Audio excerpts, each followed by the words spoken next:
একটি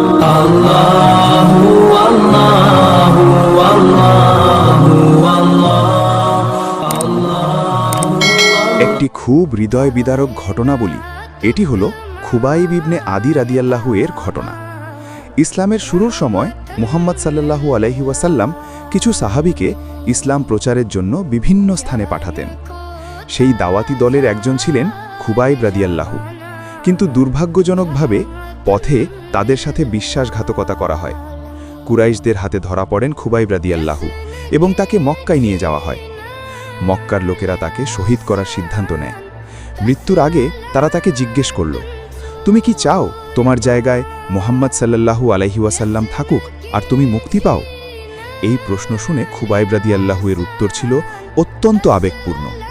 আল্লাহর কসম, আমি এটা কখনোই চাই না যে আমি নিরাপদে থাকব আর রাসূল সাল্লাল্লাহু আলাইহি ওয়াসাল্লামের পায়ে একটি কাঁটাও বিধুক। শহীদ করার আগে তিনি 2 রাকাত নামাজ পড়ার অনুমতি চান। নামাজ শেষে তিনি বলেন, যদি তোমরা মনে না করতে যে আমি মৃত্যুকে ভয় পাচ্ছি, তাহলে আমি নামাজ আরও দীর্ঘ করতাম। তারপর তাকে নির্মমভাবে শহীদ করা হয়। কিন্তু তার ঈমান, ভালোবাসা আর আত্মত্যাগ ইতিহাসে অমর হয়ে আছে। সত্যিকারের ভালোবাসা কেমন হয় তা খুবাইব রাদিয়াল্লাহু আমাদের দেখিয়েছেন।